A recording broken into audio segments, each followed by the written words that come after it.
assassin's fun. Come out, GG, let's kick some serious ass. What you do, fool? I say heals, not DPS. God damn it. Oh. Oh. Oh. Yeah, coming right up. You just have to feel it. Ah, shit. I never thought seeing Flame beating delivering crap out of someone would make me feel so good. Keep it up, homie. No, GG's time is up. Well, I have to go misting now. Renewing mist, soothing shade, enveloping mist, vivify, enveloping mist, and a little fart he doesn't know. Man, I can't see shit. Where is everyone?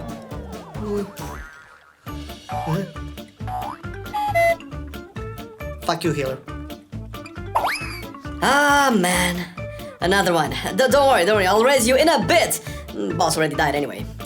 Now, you too can learn the art of mistweaving with talents, gears, rotation, and more, so you won't get lost like Marcelian in the fog like that.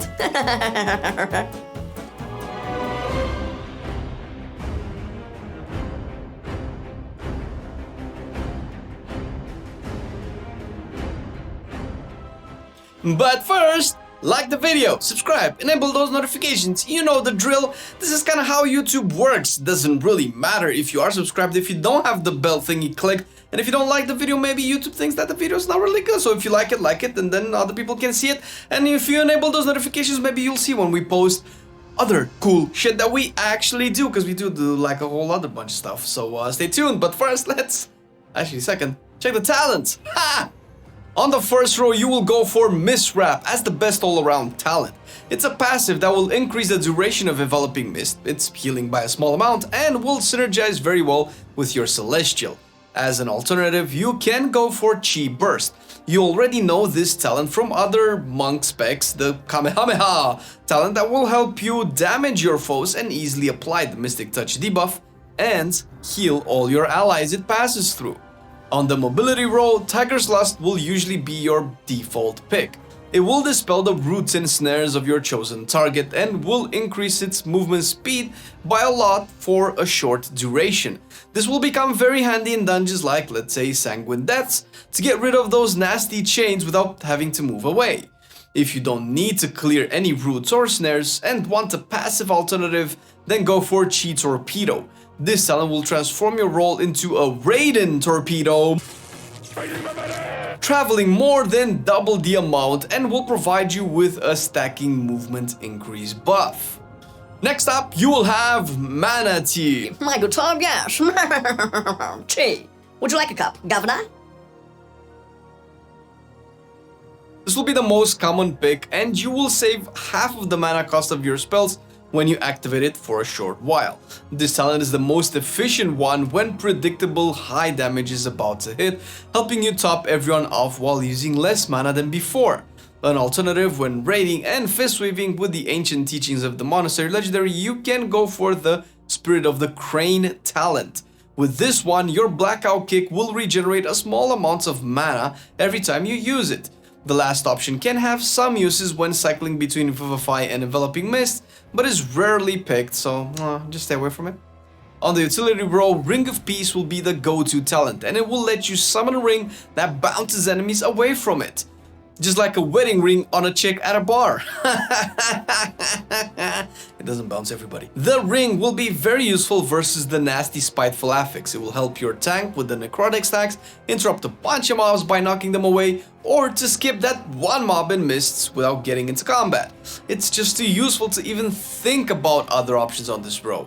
On the damage reduction row, if there is high magic damage intake or lots of magic damage dots, then go for Diffuse Magic. This will reduce all magic damage taken by a lot for a short while and will send the magic effects back to the original caster if possible. For high physical damage, you can swap to Dampen Harm. It will reduce all damage taken for a little longer than Diffuse, and it can even be more effective if the hits you take will be very big. On the level 45 row, Invoke Chi-Ji, the Red Crane, will be the default pick in dungeons and Mythic Plus scenarios in general, but you can take it to the raid as well. Chi-Ji will replace your Yu'lon Celestial, will heal 2 allies when you use your butt-kicking spells. It will reduce the cast time plus the cost of your Enveloping Mist for every kick in the butt until it will be instant, and it will make you immune to movement impairing effect. Good guy HEG, what more can you ask for him? Well, you can ask him to go back to being a dragon, because in raid you will usually go for the refreshing Jade Wind talent. Again, the same talent as all the other monks, just that this time it won't damage any enemy it hits, it will only refresh and heal your allies around you. Very useful to heal all melees if stacked, and very efficient as well. Note that if you decide to go with this setup, you will want to pair them, especially your Celestial, with Mana Tea, or try to ask for an Innervate every now and again from a fellow Druid, because it can end up draining your mana very fast.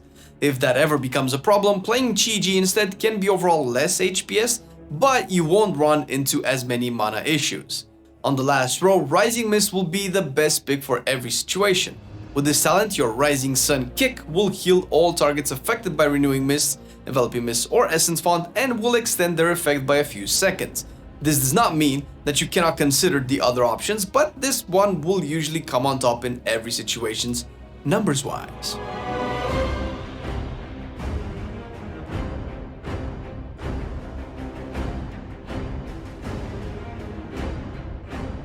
Being a healer, the most desired stat for you will be Intellect, so you will always equip the highest high level piece.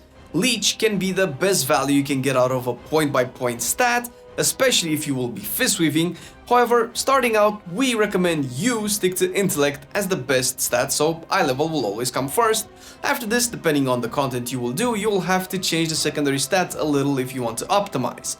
For dungeons, you can go for a balanced stat, choosing between Haste on top, a little bit above all the others, but then followed by Versatility, Crit and Mastery, a little ignored when you need more damage, or a little better if you need more healing. For raids, especially with the Venthyr legendary, Crit will be all the way to the top, followed by Versatility, then Haste, and Mastery, a little less desirable again.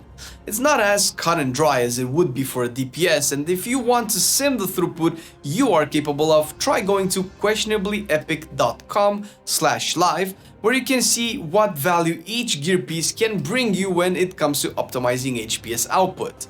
For your much needed enchants, go for the Celestial Guidance on your weapon for the Intellect proc, providing you with both stronger heals and stronger hits. On your chest, the Eternal Stats one is a must-have, being very helpful in high-end content. And speaking of, don't forget the Heavy Desolate Armor Kit for extra stamina.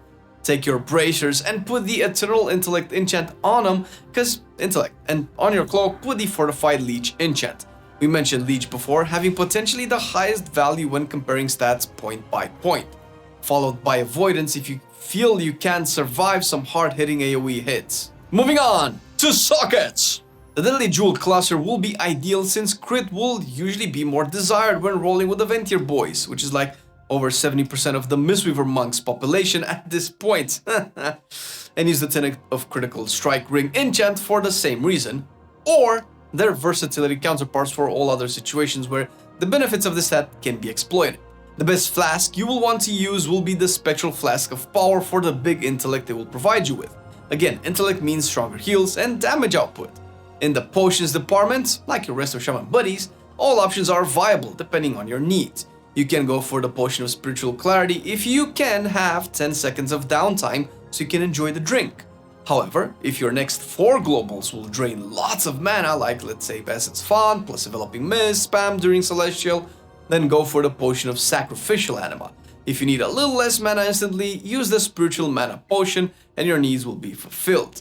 For more damage and healing output, then you can get the Potion of Spectral Intellect. No mana will be provided, but who needs mana in dungeons anyways, when you can just drink after every pull? Not in my runs, no. You're gonna go and go now! For your temporary weapon oil of choice, you can go with the Shadow Core oil if you need more damage, or oil your weapon up with the Embalmer's oil for a little more healing or shields up if you're at full HP. The Feast of Gluttonous Hedonism is still the best food you can eat for the extra intellect it provides, and if no feasts are around, use the Spine Fin, Souffle and Fries for extra crit or its versatility counterpart for, versatility reasons, okay?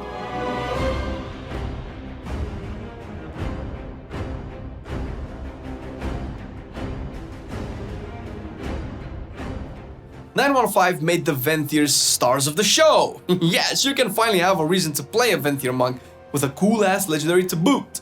Being a edgy boy, you get the Fallen Order Covenant ability, a long-ass cooldown that will open a portal to bring ghostly monks to assist you. But don't worry, cause the Venthyr legendary will make you forget it has a long ass cooldown. The signature ability will be Door of Shadows, a short-range blink that's castable that will help you get out of those shitty situations if you are out of mobility. As a monk, what you doing with your life, man?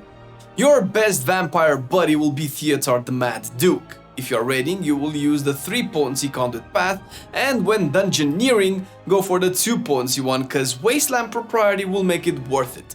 With these paths, you will have access to some useful traits like Soothing Shade, the umbrella that will spawn at your location now. No more random umbrellas. Ellas. That will provide you with a lot of mastery while standing in its zone. Next, for raid, Token of Appreciation will take the cake and will provide a shield to your allies when doing something that will benefit you. They can even fish for this with Arcane Intellect or Shouts or Fortitude. In Mythic Plus scenarios, Wasteland Propriety will come ahead and will help you and all your party with some extra versatility when you activate Fallen Order. Next, you'll have the Life is but an appetizer trait, and it will provide you with some avoidance and speed as long as you have eaten your vegetables. And finally, Party Favors will give you a random buff for 4 hours when you consume some tea, which you will have to get once from the Duke, with a 1 hour cooldown in case you want to change the buff to something else. The other covenants are pretty close to each other, but the other one that can come ahead at the very least will be Kyrian. The blue boys and girls from Kyrian will provide you with the Weapons of Order Covenant specific ability, a 2-minute cooldown that will increase your mastery by a lot for a decent amount of time, and it will reset your Essence Font cooldown and will heal 6 nearby allies when you start and end your Essence Font channel. The signature ability that comes with the Kyrians will be Summon Steward that will provide you with the File of Serenity and some other quality of life things. The file will have 3 uses and will heal and clear all diseases, poisons, curses and bleed effects. This time Clea will take the best Soulbind medal, providing you with a very powerful 2 potency conduit skill tree. This will start with the Valiant Strikes trait. With this trait, your crits will buff you with a stack of Valiant Strikes that will be consumed to heal an ally that falls under half HP.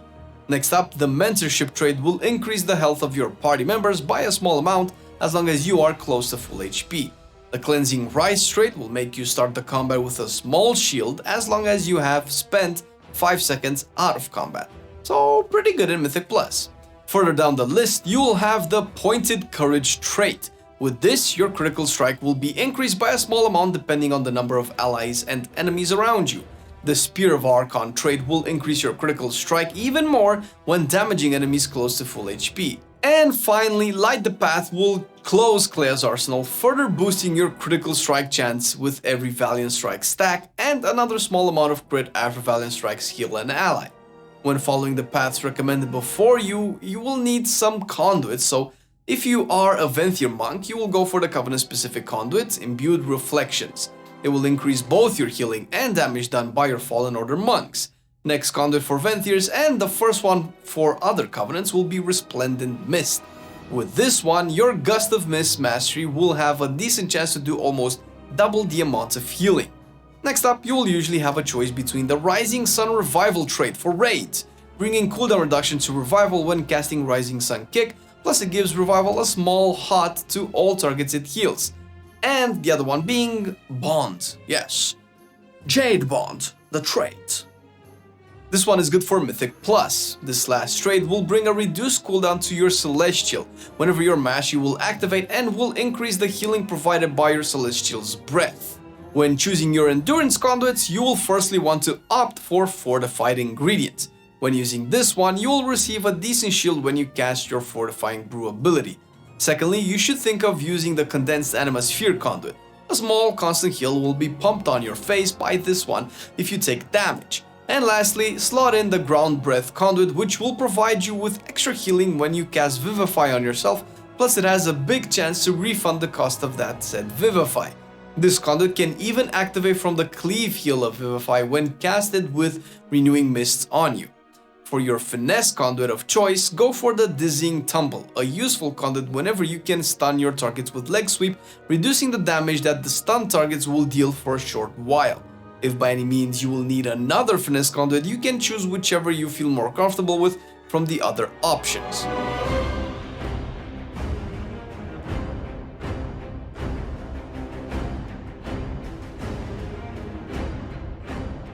As for your trinket slots, you will firstly want to get the Soul-Letting Ruby from the Theater of Pain dungeon for that sweet critical strike it provides. This will prove very helpful when you use it together with the Fallen Order ability. Next on your desired trinket list should be the Unbound Changeling from Mists of Tyrna's Scythe. This versatile trinket will provide you with a bunch of secondary stats depending on what you eat that day. I wonder what I will get for eating some Dominoes. Plus 10 fat, with a chance to get all the buffs if you are lucky. Next up, you will have the Titanic Ocular Gland trinket from the second boss of the raid. This trinket will reward you with a bunch load of secondary stats as long as you are above half HP, depending on what your highest stat rating is. And be careful, because if you fall under half HP, this trinket will take away the same amount of stats. Funny.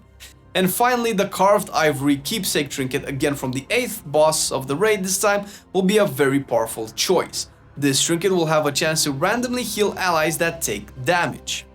Your domination set of choice will be the Chaos Bane Unholy set, plus 2 defensive Frost Shards Telenkir. Honorable mentions will go to the Frost set because of the high crit chance you'll have when going Venthyr. You'll pump a lot of deeps with the Frost set. Add Rev and Zed to be the ultimate HPS pumping machine. For Mythic Plus, things will change a little because the set won't work, so you'll only use the shards as they are. You'll go in this scenario with the 3 damage shards, Core, Beck, and of course these nuts, plus Zed and the choice between Rev, Tel, or Kier, each of these being good in their own way. Legendaries are legendary or not as much, but anyway, as everyone and their mom are playing Venthyr, you will need Sinister Teachings. Build it on your finger or bracer slot, both are available and won't interfere with your domination gear. This legendary will make you forget all about the 3-minute tooltip that Fallen Order has. You will have an extra adept, and while there is at least one of them on the field, every time you crit, you'll reduce the cooldown of Fallen Order, making it a 1 minute or even sub 1 minute cooldown in some fights. The trick for the 1 minute cooldown will be to have Essence Font already casted with HOTS ticking before casting Fallen Order, and then spam Essence Font on cooldown. For all you non-Venthyrs out there, Fistweaving is back on the menu with the Ancient Teachings of the Monastery Legendary. Build it on your Bracer slot, and your main single target damage abilities will heal your targets by a big chunk for a short duration after you have casted Essence Font. Don't worry, because Essence Font's cooldown is shorter than the duration of this legendary's buff, and with it you can forget all about your missed spells. In case you hate Fistweaving, fret not, because you can go for the Tear of Morning legendary. Build it on your waist, and back to Vivify and Mist spamming you go! This legendary will make your Vivify and Enveloping Mist have a small chance to spread your Renewing Mists. On top of that, it will increase your Vivify healing through Renewing Mist, plus your Enveloping Mist will act like your Vivify but for a smaller amount, healing all targets with Renewing Mists on them. Finally, for our Kyrian Mist brothers and sisters, you can go for the Call to Arms Covenant specific legendary. Build it on your leg slot to summon Yulon or Chi-Chi, depending if you have it talented or not, whenever you cast Weapons of Order. For the best weapon, you have the Maledict Opus from Kel'Thuzad, but you will have to fight all casters DPS for it. So if you cannot get your hands on one of those, then just go for the 252 Vault weapon.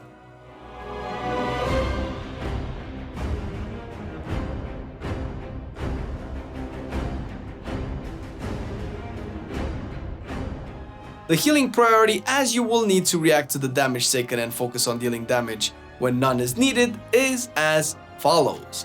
Apply Mystic Touch as fast as you can.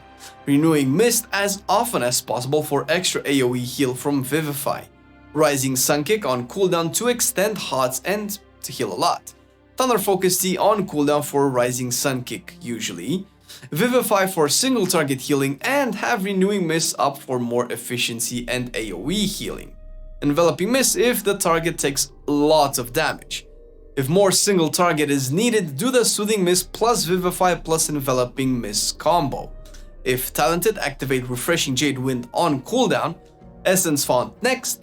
Mana Tea if talented, and pair it with your Invoke Celestial. Fallen Order on cooldown. Revival lastly for high rate damage as your biggest cooldown.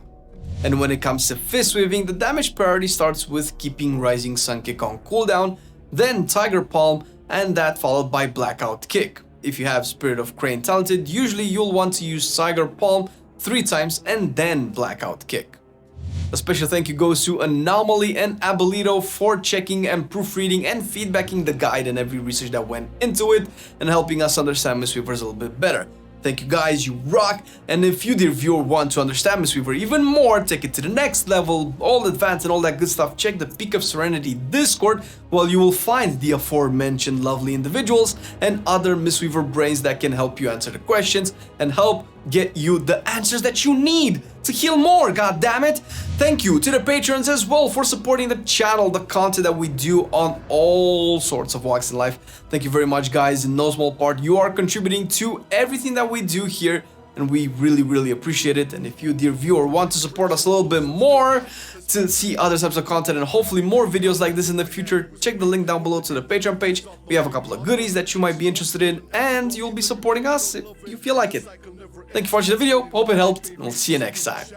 I've been loving it then, I still love it now. Still, I play WoW. Still, I play WoW. Getting better every day, let me show you how. Cause still, I play WoW. Still, I play WoW. It's getting harder to stay, but at the end of the day, it's a guilty pleasure, so just log in and play. Whether it's classical retail, I'ma do a /bow. Still, I play WoW.